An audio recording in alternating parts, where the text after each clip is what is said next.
You've entered Void of Rules, where chaos reigns and darkness consumes all. In this twisted realm where all laws crumbled, only one rule remains. Break it, and you're cast into digital oblivion. The rule? Subscribe and hit that like button. We hit 11,000 souls, but we're hungry for more.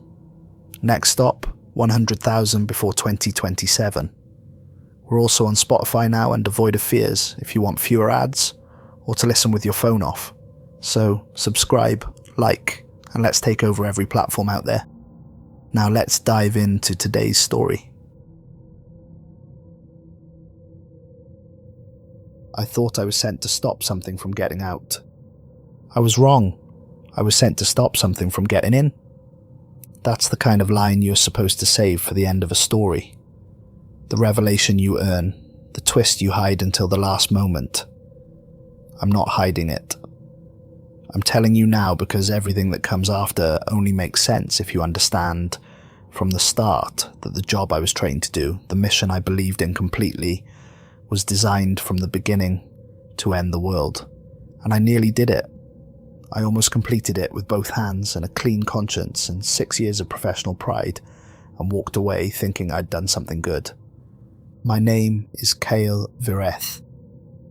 For 6 years, I worked for an organisation called the Threshold Division, a name that appeared nowhere publicly, funded through layers of contracts and shell companies that dissolved the moment anyone looked too closely. What we did was sealed dimensional breaches, places where the boundary between this world and whatever exists adjacent to it had worn thin or cracked open.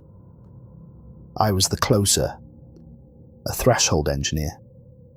I wore a pair of mechanical gauntlets built to physically grip dimensional matter, to feel the edges of a rip the way a surgeon feels the walls of a wound, and I pushed those edges together and held them until the closure was stable. I was good at it. I'd done it 41 times, and I didn't believe in hell, in demons, in anything spiritual at all. I believed in instability. I believed in pressure differentials, and membrane variance, and the cold, procedural language that keeps you from thinking too hard about what pushes back from the other side when you put your hands in. That's the first thing they teach you, not to think about the other side. I thought that was wisdom. I understand now that it was control. If you're thinking about the other side, you might start asking the wrong questions. The mission that broke everything began with a briefing that felt routine.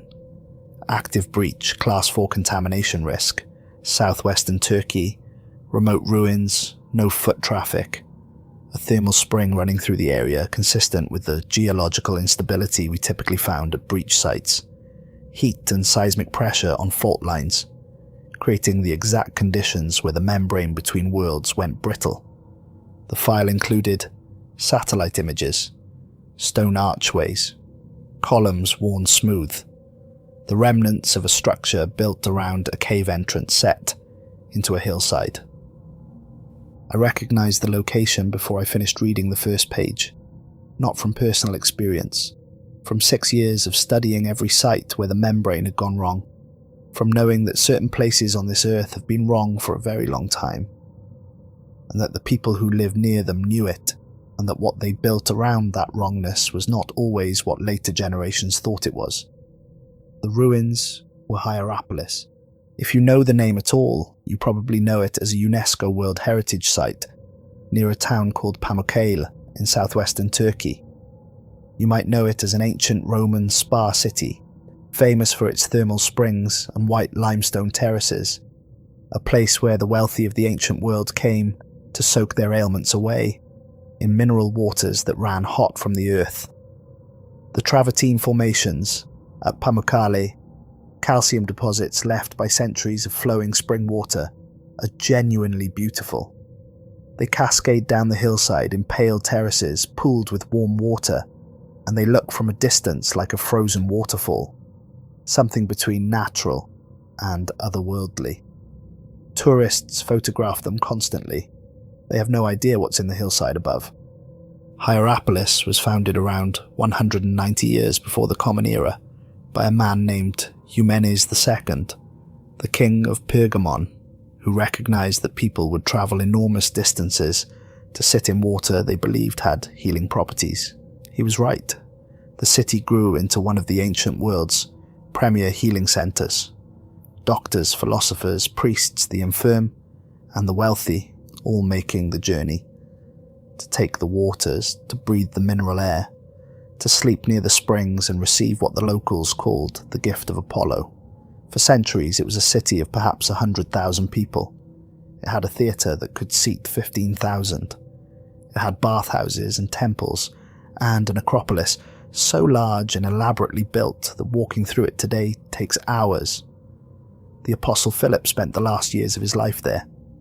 Epictetus, the Stoic philosopher, was born there as a slave. The city was destroyed twice by devastating earthquakes, once in 17 AD during the reign of Tiberius, and again in 60 AD during the reign of Nero, when a quake described by ancient historians as levelling everything left standing from the first one came through the valley of the Lycus River and flattened the region from Hierapolis to Laodicea to Colossae in a single catastrophic event. Each time the city was rebuilt. Each time the people came back to the springs. Each time the priests of the cave went back to the cave. That's the part no one talks about when they give you the tourist history. The cave, in the hillside behind what had once been the Temple of Apollo, there was a small opening in the rock, no larger than a doorway. Steps carved into the stone leading down into darkness. A rectangular courtyard in front of it, rimmed with a low stone fence and raised stone seating arranged in the semicircle of a small theatre. And from that cave, continuously, without stop, from before the founding of the city to the present day, rose an invisible mass of volcanic carbon dioxide so dense near the ground that any creature that walked into the courtyard died in seconds.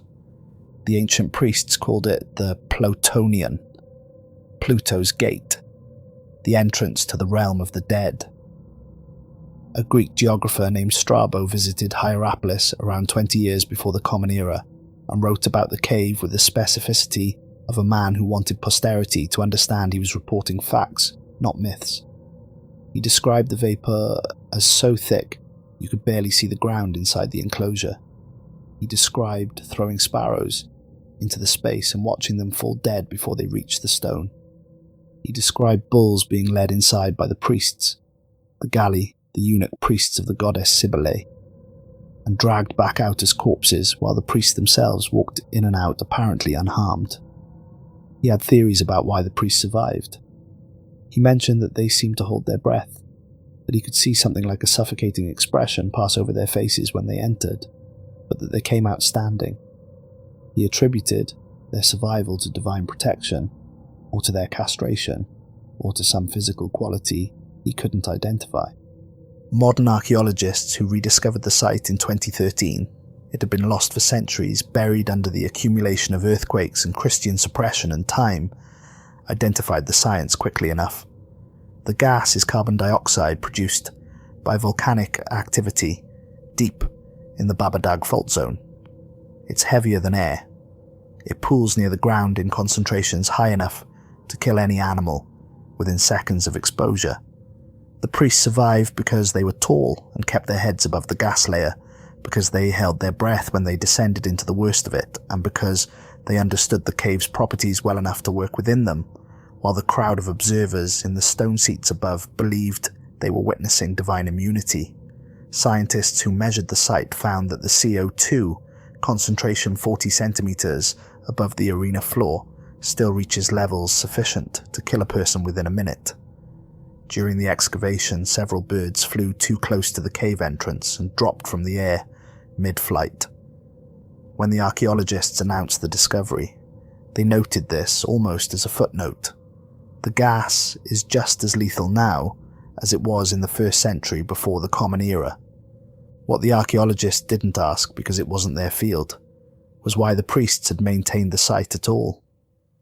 Why for centuries, from the Phrygian era, through the Greek colonization, through the Roman period, across multiple civilizations and religions that should have had no reason to continue a practice begun by people they'd displaced. the guardianship of the cave continued without interruption. Why every generation passed the duty to the next. Why the sanctuary kept being rebuilt after every earthquake, while other structures in the same city were simply abandoned. Why, when the Christians finally came to Hierapolis in the 4th century and bricked up the cave entrance and desecrated the temple, the city of Hierapolis never fully recovered afterward, suffering earthquake after earthquake, its population shrinking, its importance diminishing, its final abandonment coming in the 13th century after a quake that left it unrepairable. Those weren't questions for archaeologists. Those were questions for someone like me. Except my brief said the cave was a Class 4 breach, a rip in the dimensional membrane, something to be sealed. My team for the mission was 3 people: Delvey Orin, a deployment specialist, who handled the setup of the containment lattice device, the CLD, the apparatus we used to seal a breach, once I'd located and measured its edges. She was methodical, quiet, extremely precise, the kind of person who rechecked tolerances twice, not out of anxiety, but out of professional habit. Then there were 2 field operators named Roth and Solan, assigned by the division, rather than chosen by me. I noticed this. At the time I filed it under routine administrative decision and moved on. I understand now that noticing it and moving on was something they were counting on. We arrived in Denizli in the early evening, rented a vehicle, loaded the equipment and drove toward the ruins with the windows down because the air in this part of Turkey in autumn is something close to perfect. Warm and dry, carrying the mineral smell of the springs even 15 miles out. Delvey drove. I sat in the passenger seat and read through the file one more time, which is a habit I have on missions. You read the file twice before you go in, and you read it again in the vehicle because sometimes the third read catches something the first 2 didn't. I noticed that the dimensional variance readings in the file were unusually cold for a Class 4. Cold breaches are different from standard rips. I made a note. I didn't make enough of a note. We drove the last several miles to the ruins on a road that stopped being a road somewhere around the 3rd mile and became a suggestion. Pale, ancient paving pressing up through cracked earth, wide enough for one vehicle if you drove carefully. The ruins appeared in the headlights incrementally. First the outer columns, rising out of the dark hillside in clusters, then the remains of walls, then archways, then the full weight of it. 2,000 years of stone. The travertine of the region had worked into the architecture in places. Mineral deposits built up over centuries on stone that had been standing long enough to collect them. It looked, at night, like a city that had decided to slowly become part of the hillside it sat on, like the stone was in the process of being quietly reclaimed. I told everyone to take their positions and walked ahead, alone, to assess the breach site. That was standard. I would go in first, measure, calibrate, radio back with settings for Delvey to configure the CLD. 40 minutes to 2 hours depending on the site. I remember the moment I stepped through the inner archway into what had once been the Plutonion's enclosure. The temperature dropped, which I expected. Cold breaches bleed ambient temperature outward. What I didn't expect was the quality of the silence. Ruins are usually quiet in a way that feels empty, the silence of abandoned spaces. This was different. This was quiet in the way that very full things are sometimes quiet. The silence of a room with a presence in it that is choosing not to announce itself. My gauntlets lit up the moment I raised them. In 6 years, on 41 missions, a breach registered as warm. Pressure pushing outward. The feel of something trying to expand through a narrow opening. What I felt here was the opposite. Cold. Dense. Not the cold of low temperature, but the cold of deep negative pressure. Something that pulled rather than pushed, that drew inward, rather than exhaled outward. I had felt this once before, briefly at a site in northern Iceland that the division had reclassified above my clearance level immediately after I filed my initial assessment. I had noted it and moved on. Again. The cave entrance was exactly as Strobo had described. Small, set into the hillside, steps carved downward, a courtyard in front of it still maintaining the ghost of its original shape, even under centuries of damage. The low stone fence that had once separated the deadly inner space from the viewing area was partially intact. Some of the raised stone seating remained, and from the cave entrance, even now, rose the faint shimmer of disturbed air near the ground that I recognized immediately as the edge of the CO2 layer.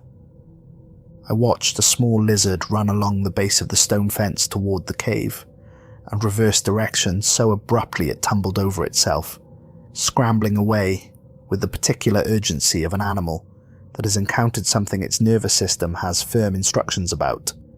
My gauntlets measured the dimensional signature of the cave. They measured it for a long time.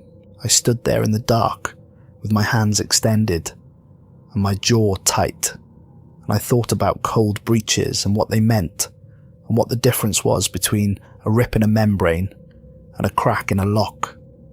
I thought about the ancient city of Hierapolis being rebuilt after the earthquake of 17 AD, and then being rebuilt again after the earthquake of 60 AD, and then being maintained for another 1,000 years before finally being abandoned. I thought about the priests of Cybele rebuilding their sanctuary after every disaster. I thought about the fact that in 6 years of breach work, I had never once been told what was on the other side of anything I sealed. And I thought about how convenient that ignorance was. I radioed Delvey and told her to hold on the CLD configuration. I needed more time with the assessment. I turned around and the 4 of them were already there. I don't know how long they had been standing at the edge of the courtyard watching me. Long enough that I felt embarrassed not to have noticed them sooner. Which is strange in retrospect, being embarrassed about situational awareness in a place like that. But they weren't threatening in any way I could immediately classify.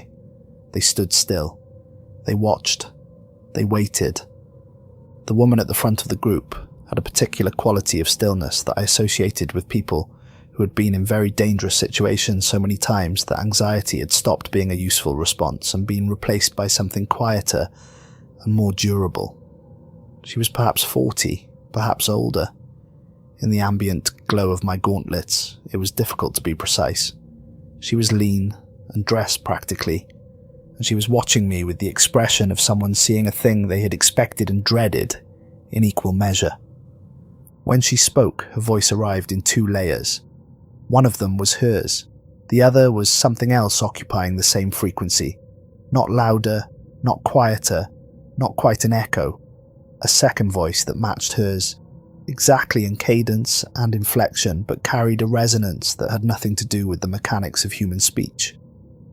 It was the most unsettling thing I had heard up to that point in my life, and I'd been doing this work for 6 years. It would stop being the most unsettling thing I had heard in about 40 minutes. Her name was Threnna Vox. She'd been the site guardian here for longer than I will tell you now, because when she told me the number, I didn't believe her, and the story works better if you don't believe it either, and then understand later that it was true. She said, "Put your hands down, or don't, but understand that if you use them here the way you're planning to, you won't be able to undo it." I told her my name and my organization and why I was there. Professional. Measured. The speech I had given at the beginning of 41 other missions. She listened to all of it without expression. When I finished, she said, "Tell me exactly how the device works, the one your team is setting up outside." I explained the CLD. The compression sequence, the way it would permanently seal the dimensional variance at this site, closing the crack in the membrane and stabilizing the boundary so nothing could pass through in either direction. I used the technical language. I was proud of the technical language. It made me feel like a professional in a situation that was trying to be something else. When I finished, she was quiet for a moment, and in that moment, I heard the man behind her shift his weight and felt the movement more than saw it, because he was large enough that his movements displaced air. He was enormous, not in any exaggerated way, but in the way of someone who has been doing very physical work for a very long time, and whose body has organized itself around that work. His arms were bare, and both of them, from wrist to shoulder, were covered in scarring, so dense and deliberate, it took me a moment to see it as scarring, rather than some kind of tattooing. The scars formed configurations, not decorative, not random from injury, functional. The same basic grammar I could see in the carvings on the cave entrance frame. He had been near this breach for so long that the dimensional pressure had marked him the way a river marks the stone it runs over, repeatedly, patiently until the marks are structural. His name was Oryx Halvek. He said nothing. He moved to stand between me and the cave entrance, and he put his feet apart, and he waited. The woman to Threnna's left had her eyes open, but was not looking at anything in this world. Not vacant, precise, fixed on something invisible to me, moving slightly as though tracking a sound I couldn't hear. Her name was Selk Mirel. She was blind to light, but she could perceive what she called pressure, the weight of dimensional variance on the air, the way the membrane pushed and pulled against the real world when something was working at it from the other side. She had been at this site for years. She was the one who knew earliest when something changed. She turned her face toward me the moment Threnna spoke, and she said, without preamble, without looking at me directly in any visual sense, but aimed at me, with the particular focus of someone who has developed alternative precision. The anchor in you has already been felt. It recognized you when you walked in. I asked what that meant. She didn't answer. I filed it. I moved on. I was still moving on from things I should have stopped for. The fourth person was standing at the edge of the courtyard where the shadow of the outer archway cut the ambient light, and I had noticed him peripherally, but kept returning to Threnna and the immediate negotiation with her and not focusing on him the way I should have. When I did look at him directly, I felt something cold settle in my chest that had nothing to do with the breach. He was young, mid-20s at most, and he had the face of someone who had been 25 for a very long time in the worst possible way. Not aged, but exhausted past the point where exhaustion leaves marks and into the territory where it becomes a characteristic. His eyes were red-rimmed and dry. His hands, when I looked at them, were shaking in the persistent, low-frequency way of a body that had stopped producing calm as a resting state and was running on something else. He was standing at the edge of the archway shadow, and he was staring at the cave entrance, and his lips were moving. His name was Isen Crowell. He was the youngest of the four guardians. He had been here the least time of any of them. He was in the worst condition of any of them, by a distance that felt like a warning. I watched his lips move, and at first I thought he was praying, because people do that near these sites, even when they're not religious. Something about proximity to the membrane makes people reach for ritual, whether they believe in it or not. But there was no rhythm to it. No repetition, no pattern of liturgy. He was repeating things he was hearing, sub-vocalizing something that was being spoken into him from a direction that my ears couldn't process. His nervous system had spent enough time near the crack that it had learned to receive what mine still couldn't. He was listening to the voice of the thing behind the cave entrance, and he had been listening to it for so long that he no longer knew it wasn't his own thoughts. I looked at Isen for too long. Threnna noticed me looking and said quietly without emotion, "He's all right. It takes everyone differently. He'll be all right." I was not sure she believed that. I was not sure I believed it. I said I was moving forward with the assessment. Threnna stepped back. Not compliance, accommodation. The posture of someone who has decided to let things develop to a certain point before intervening, who has calculated the moment at which their intervention will matter most. I would understand that calculation later. I keyed the radio and told Delvey to begin CLD calibration. Standard compression sequence, breach dimensions to follow. What happened in the next 4 seconds was a betrayal that had been planned before I left for Turkey. Possibly before I was assigned the mission. Possibly before I was ever recruited. I heard the first discharge from the direction of the outer courtyard and turned toward the archway. Roth and Solan were inside the enclosure. They had moved while I was focused on Threnna's group, and the weapons they were carrying were not the standard field arms I had seen them check into during the equipment brief. They were dimensional destabilizers, emitters that fired a concentrated shockwave of pressure variance designed to pass through ordinary matter and destabilize a dimensional membrane at its point of highest tension. Not designed to kill people, designed to damage the crack's frame. They were firing at the stone archway of the cave entrance, not at Threnna, not at Oryx or Selk, not at me. At the specific configurations carved into the frame of the cave, the locking mechanisms built into the stone 2,000 years ago and maintained with every rebuild, every restoration, every generation of guardians who had committed their lives to the preservation of not just the site but the precise structural integrity of a framework that nobody outside the Guardians, and apparently my organisation, had ever understood for what it actually was. I shouted at them to stand down. Neither of them acknowledged me. Roth put a second shot directly at the lower left section of the frame, and the stone cracked along a line that ran straight through one of the carved configurations. I felt my gauntlets react, not to my command, independently, the way they react to dimensional instability when something shifts near them. The reading I got back was different from anything in my 6 years of experience. The cold signature of the cave intensified, and in the intensification I felt something underneath it that I had not felt before, because it had not been present before. Something that had been still was becoming less still. Oryx moved. He was across the enclosure in 3 steps, and he placed himself between Roth and the cave frame, and the third shot hit him in the centre of his chest, and should have thrown him back into the stone behind him. It didn't.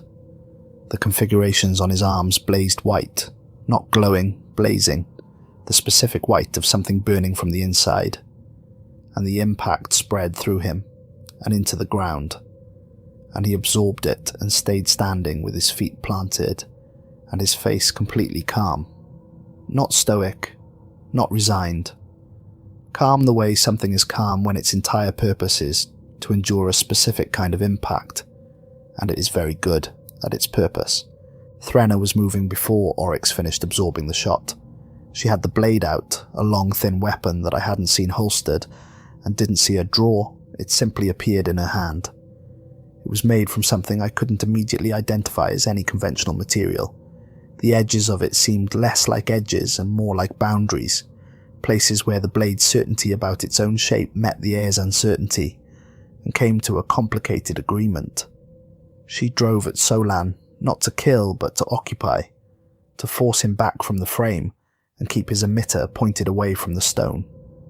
She moved with the efficiency of someone who has had this fight in variations for a very long time and knows its rhythms better than her opponent could imagine. She came at me next, not at my face or my throat. She drove the pommel of the blade at my shoulder hard enough to force me sideways, and then caught my arm and dragged me until I was facing the cave entrance fully, facing the crack, facing what was happening to the crack. It was widening. The shockwaves from Roth's shots had travelled through the stone of the enclosure to the cave entrance and arrived as vibration at the crack, and the vibration was doing what a single applied force does to a thing that is held in careful tension. It was disturbing the equilibrium.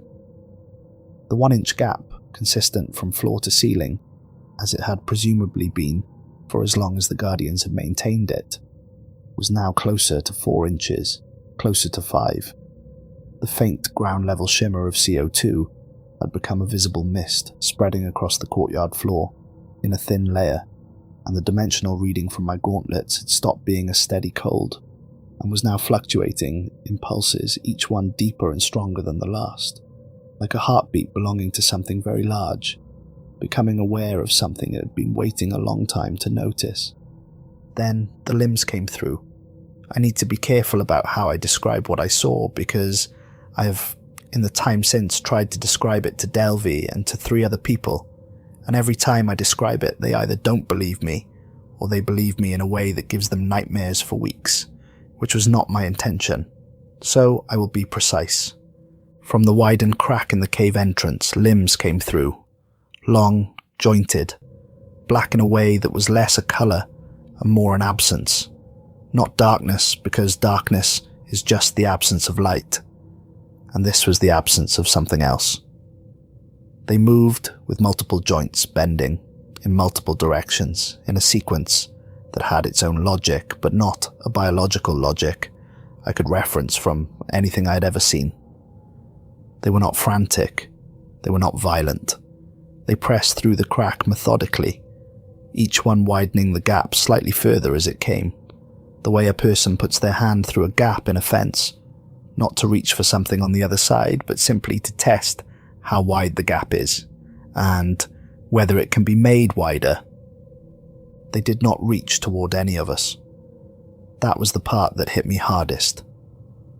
In every other dimensional incursion I had ever encountered, the pressure pushed outward. The thing on the other side was trying to get through, trying to expand, trying to reach what was on our side. These limbs were not reaching for anything in the courtyard.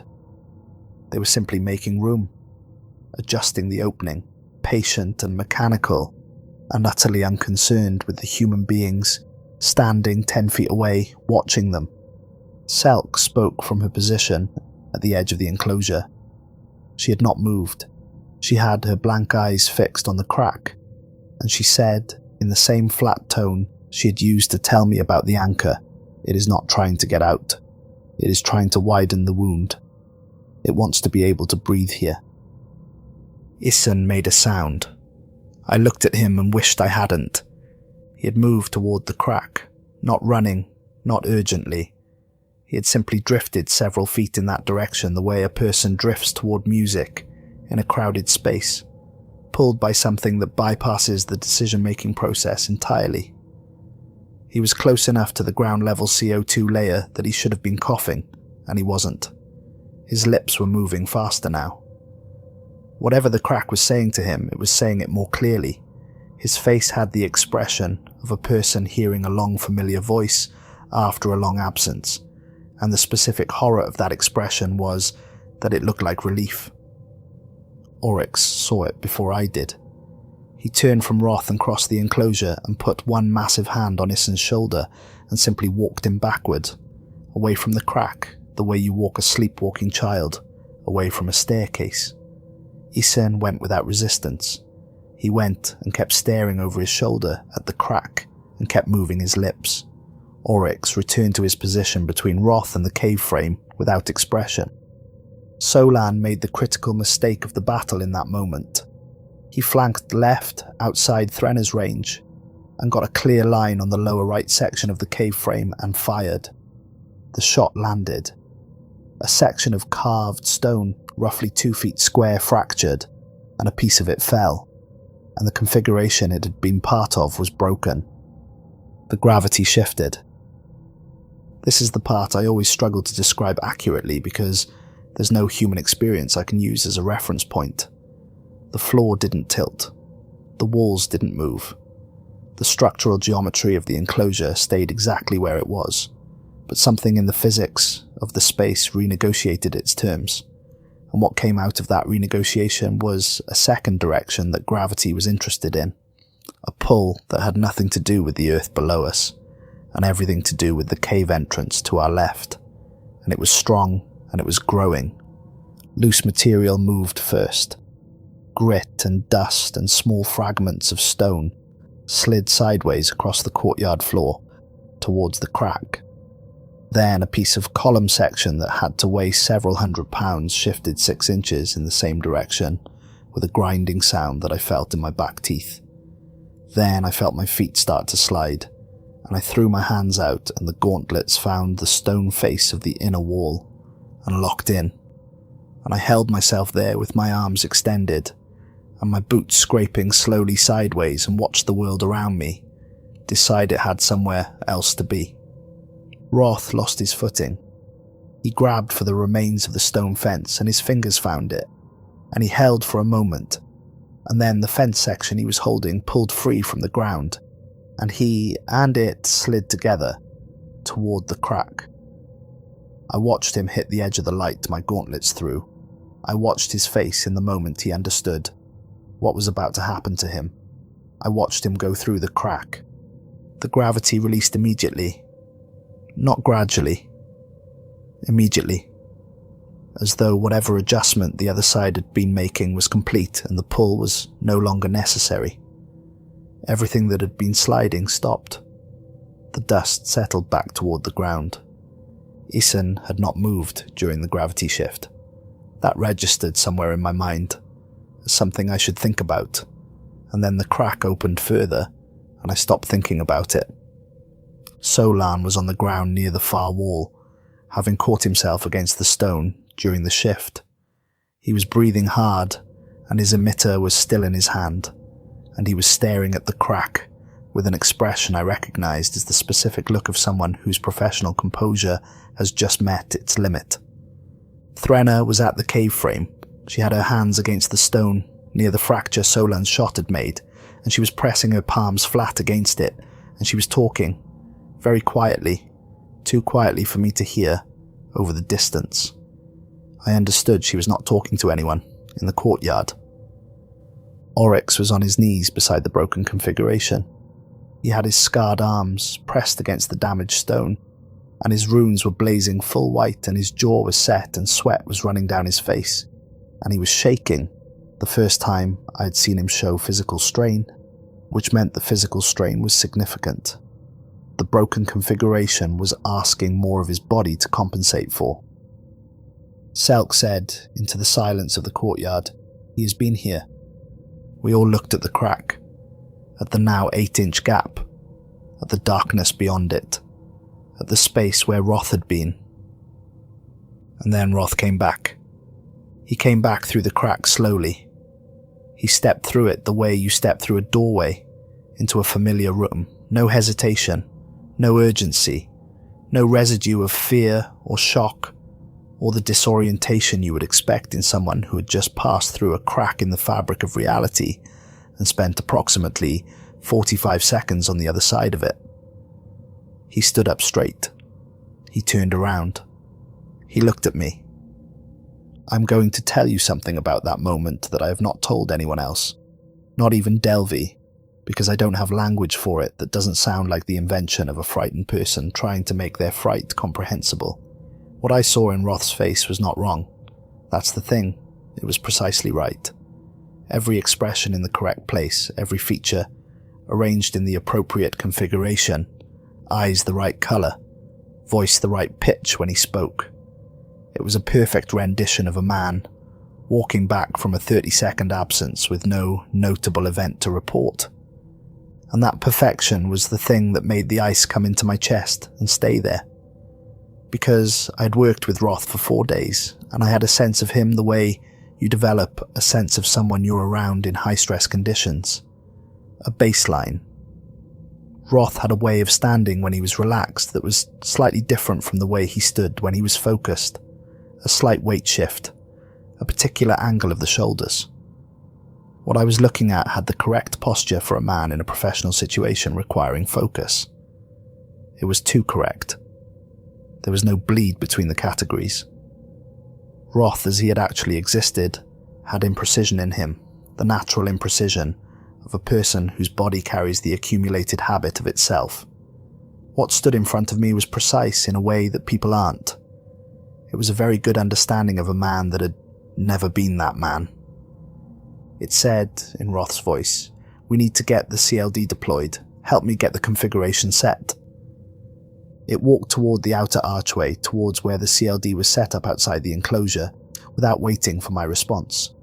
Oryx watched it go. He did not move to stop it. His eyes followed it out of the archway with the recognition of someone seeing a known category of event, something he had seen before, in different forms. He turned back to the crack and pressed his arms harder against the broken frame. Solan looked at me.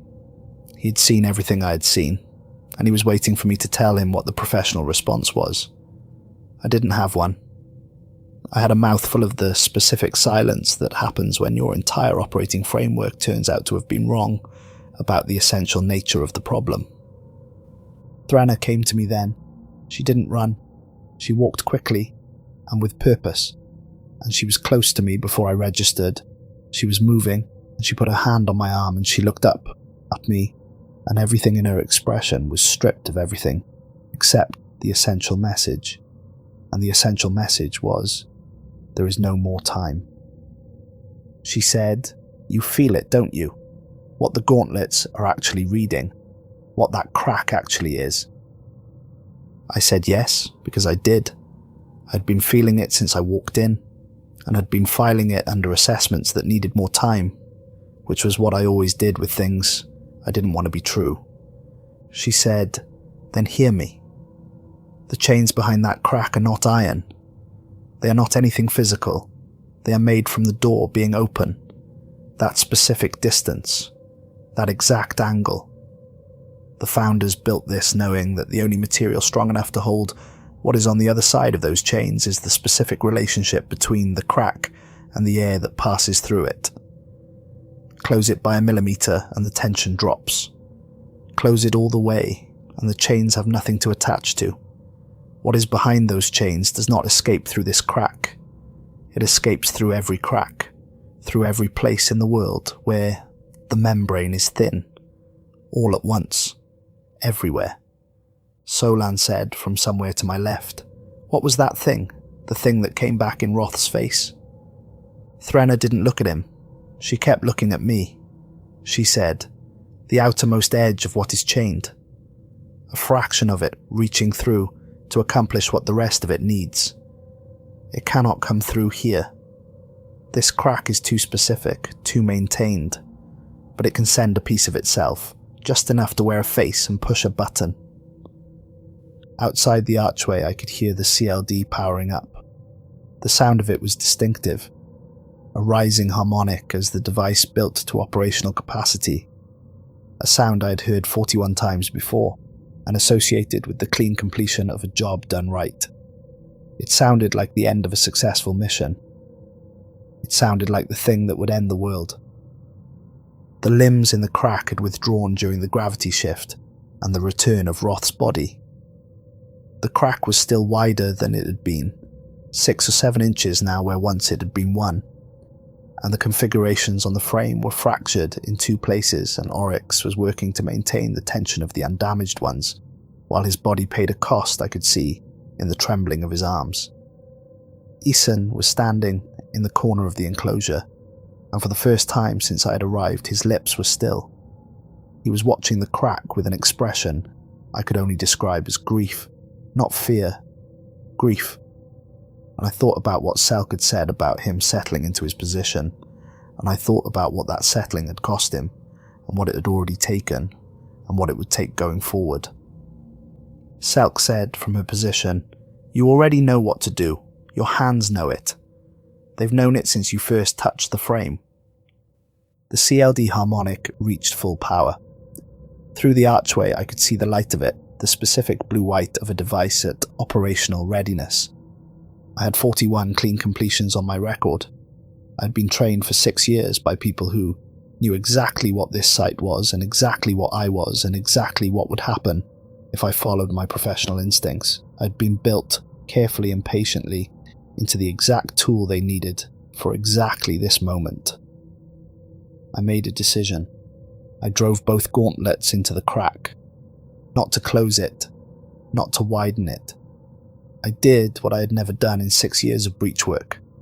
I found the structure of it the way you find a key in a lock, following the geometry of it rather than fighting it, and I held it. I held the crack at the angle it was already at, braced against the walls of it from the inside the way a climber braces in a chimney, and I felt the chains through the gauntlets, the way you feel the tension in a cable before you touch it, the vibration of load bearing. The CLD engaged. The compression sequence hit my gauntlets and found them in the way rather than finding an unresisted breach, and the feedback between the CLD trying to close and my gauntlets holding open was catastrophic for the device. Every system in it shorted in sequence. I heard it through the archway in 4 distinct sounds, each one the ending of a component designed to survive conditions it had not been designed to include me. Then, silence. The Roth thing walked back through the archway into the enclosure. It stood in the courtyard and looked at me with my gauntlets in the crack, and my arms shaking, and Threnna and Oryx and Selk watching from their positions, and Isan sitting on the ground in the corner, and it understood that what it had sent itself here to accomplish had failed. It looked at me for a long time, not with anger, not with anything human. It looked at me the way weather looks at a window. Then it turned and walked out of the ruins, and the darkness took it. I listened to its footsteps until I couldn't hear them anymore. The limbs withdrew fully from the crack as I held it, not because I was forcing them back, because the dimensional architecture I was maintaining with my gauntlets was restoring the relationship between the crack and the framework around it, the tension climbing back towards the level the Guardians had maintained before Solan's shots damaged the frame. I could feel Oryx's contribution through the stone, the configurations on his arms functioning as a kind of physical component of the same mechanism I was now part of, the way 2 hands are part of the same grip. I didn't have a word for the experience. I still don't. After a while, I don't know how long, my arms stopped shaking. The reading in my gauntlets went back to cold and steady. The crack was 1 inch wide, consistent from floor to ceiling. The mist near the ground settled to its normal level. I took my gauntlets out of the crack and sat down on the courtyard floor. Delvey found me there. She had heard the CLD fail and had spent however long it took me to stabilize the crack outside the archway, not coming in, which told me she had seen enough during the setup to understand that coming in was not the right move. She stood at the archway and looked at the destroyed equipment and at Oryx against the cave frame, with his runes fading from white back to amber, and at Threnna sitting on a broken column section, and at Selk, who had not moved, and at Isan, who was curled on the ground in his corner, not moving either, but breathing. And she looked at me, and she said very quietly, "Do we need to call it in?" I told her there was no one to call. Whatever report this mission generated had already been managed by someone whose interests were not ours. I told her to go home. She argued. She argued for 2 days, sleeping in the vehicle outside the ruins and coming in every few hours to argue more. And I was grateful for every hour of it because it was the last conversation I had for a long time with someone who was entirely of the world I had been part of before I walked into the Plutonian.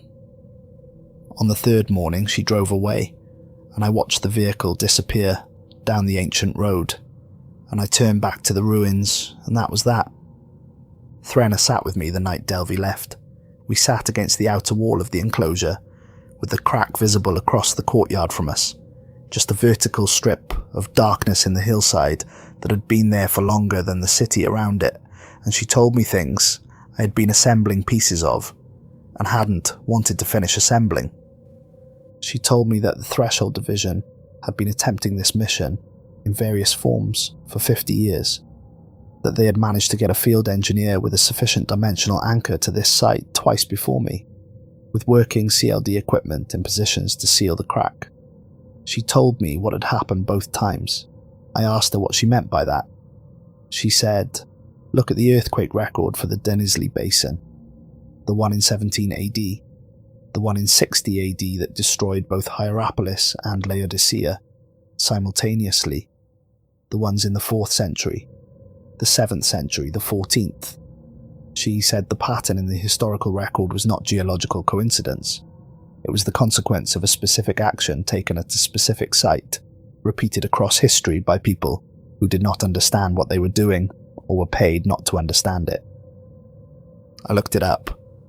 Hierapolis was destroyed by the 17 AD earthquake and rebuilt. It was destroyed again by the catastrophic earthquake of 60 AD, when Tacitus wrote that the entire Lycus Valley was levelled and rebuilt again. It was hit again and again throughout its history. Each time the city survived, its inhabitants eventually attributed the ongoing destruction to the seismic activity of the region, which was real and ongoing. The Pamukkale fault is active to this day. What nobody attributed to anything was the timing. What nobody noted was that the worst earthquakes in the regional record correspond with the moments when the crack's maintenance was interrupted by disaster, by religious suppression, by exactly the kind of outside interference a well-funded organisation could arrange. The Christians who bricked up the cave entrance in the 4th century did not know what they were doing. They were suppressing what they correctly identified as a pagan religious site. What they didn't know was that the ritual practice they were shutting down was the only thing keeping a specific tension in place, and that within a generation of the bricking up Hierapolis began its long decline, and the earthquakes that had previously been survived and rebuilt from became earthquakes that couldn't be recovered from. By the 7th century, the city was being abandoned. By the 13th, it was gone. I'm telling you this not to make a theological argument. I'm making no argument about what the thing behind the crack is, in any religious sense. I'm telling you that the record is there, if you look at it with the right questions, and that the right questions are the ones nobody in my former professional world was permitted to ask. Threnna also told me about the anchor. She said the guardian position had always been designed for someone like me, someone partially anchored to another dimension, with one foot in this world and one foot in the space between, that the founders had understood this would eventually be necessary. That the reason the priests of Cybele and every subsequent generation of guardians had maintained the site through catastrophe and suppression and the grinding passage of centuries was not only out of duty, but out of the knowledge that the position had a shape, and the shape required a specific kind of person, and that person would eventually arrive. She said I'd been built toward this, though not in a way I had any control over. The anchor in me was not something the division created. It was something they found and then pointed at a door. She said they found it by running me through 41 missions and measuring how I engaged with dimensional matter, and when my readings went outside the range of standard human engagement with a breach. She said I'd been outside that range since my 3rd mission. She said someone in the division had been watching those readings for 6 years. I thought about the 3 times I had noticed something unusual and filed it and moved on. I thought about the file I read on the drive here, with the cold breach reading I noted and didn't pursue. I thought about the word professional, which had been my entire framework for understanding what I was, and how that framework had functioned as a tunnel that prevented me from seeing anything to either side of it. I thought about Isen. That night I went and sat near Isen, not close, just close enough to be another person in the same space. He was still in his corner of the enclosure, sitting with his back against the stone, staring at the crack. His lips had been still since the night of the battle. Selk had said that was fine. I was not fine about it. After a while, he looked at me. Not at the crack. At me. And he said, in a voice that had the same quality as someone speaking from the end of a very long tunnel, "I used to be afraid of it. The voice. I don't think I'm afraid anymore." I asked him if that was better or worse. He thought about it for a while. He said, "It's just different." I have thought about that exchange many times since. I think about it especially on the nights when the crack is louder, when the CO2 layer is higher and the dimensional pressure is stronger, and I can feel the chains with more clarity through the stone of the enclosure. The nights when I understand most completely that I'm going to be here for a very long time. The nights when I hold the crack before dawn and feel it hold back and think about what it means that something so old and so vast needs something as small as the width of a crack in a hillside in southwestern Turkey to keep it where it is. The nights when I think about the Romans who came here to heal their ailments in the thermal springs and had no idea what was in the hillside above them. The nights when I think about the tourists who come here now, who photograph the white travertine terraces of Pamukkale and walk through the ruins of the ancient theatre and stand in what used to be the Plutonians' courtyard and feel vaguely unsettled without knowing why, and then go to their hotels and forget it. I'm writing this because the site requires documentation. Selk told me that weeks after I arrived, and she was right, and I have put it off long enough. The historical record of this place exists because the people who understood it made sure it did. Strabo writing down what he saw, Cassius Dio recording his observations, the builders carving instructions into the frame that anyone who knew how to read them could follow. That tradition of documentation is part of the maintenance of the site. It is a form of chain if you are reading this because someone sent you here on a mission to seal this site. I want you to know what you are actually doing. I want you to know it in the same moment I knew it, which is the moment it is too late to not know it. The crack is not a wound. The cave is not a breach. The Plutonian of Hierapolis is the oldest active containment structure in recorded human history, maintained by people who understood its function, and the thing it is containing predates every name any civilization has ever given to the worst thing they could imagine. The Division knows this. Whoever sent you knows this. They are not sealing a breach, they are breaking a lock. Put your emitters down, take the CLD offline. Walk back through the outer archway and get in your vehicle, and drive back to Denizli, and get on the first flight home, and then resign and do not look for another job in this field, because this field is compromised from somewhere near the top, and has been for a long time. If you are reading this because you are simply a person who found this document somewhere and you want to know if it's true, I will tell you the things that are verifiable. Hierapolis is a real ancient city in southwestern Turkey, near Pamukkale. Pluto's Gate is a real archaeological site, rediscovered by Italian archaeologists in 2013. The gas that still rises from the cave entrance is real. Carbon dioxide produced by ongoing volcanic activity in the Babadag fault zone, at concentrations that still kill birds that fly too close, as they have since Strabo watched his sparrows fall 2,000 years ago. The earthquake record of the Denizli Basin is real and documented. The history of the site's destruction and the city's decline is real. The pattern in that record is real. What you do with the pattern is your own business. I'm still here.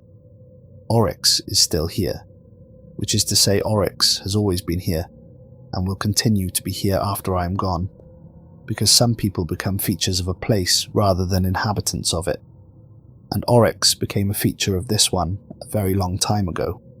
Selk still reads the pressure from her position near the crack, and she still reports what she reads in flat, declarative sentences that are technically predictions but never feel uncertain. Isen is still in the enclosure, and he is further settled than he was 4 months ago, which means the voice has become less distinct and more ambient, which means he is further gone from the person who arrived here as the youngest of the Guardians, with the most ground still left to lose. I hold the crack every morning before sunrise, when the CO2 is at its daily peak, and the dimensional pressure is at its daily high, and the chains need the most active maintenance. I put my gauntlets against the stone on either side of the gap, and I feel the architecture of it, and I hold the angle. Every morning. The same angle the galley priests held with their bodies when they descended the steps and held their breath and stood in the mist and served a function that the watching crowd interpreted as ritual, and that was actually structural, the same angle that every generation of Guardians after them held in their own way. The same angle I will hold tomorrow and the day after, and for as long as I am capable of holding it. Sometimes at night, when the ruins are quiet and the thermal springs are running, their low exhale into the dark, and the stars above the Lycus Valley are more than I ever saw from any city I lived in before this. I can feel through the gauntlets something that is not the entity, and not the chain, and not any dimensional property I have a technical term for. Something smaller, a specific frequency that I have started to recognize the way you recognize a voice you've heard before in a context you can't place. Selk, when I asked her about it once, said that the anchor in me has a source, and that the source is in a direction adjacent to the crack, and that I should not be surprised if what is adjacent to the crack recognizes me. I did not ask her to explain further. I'm not ready for that explanation yet. I'm a threshold engineer. I've closed 41 breaches. I did not close the 42nd. I hold the door instead, and the door holds me. And somewhere in the dark beyond the canyon, a thing wearing a face I used to know is still looking for another way in. We were not guarding hell. We were guarding the lock on something that makes hell look like a door you would choose to enter if you understood what was behind it. The lock is holding, for now.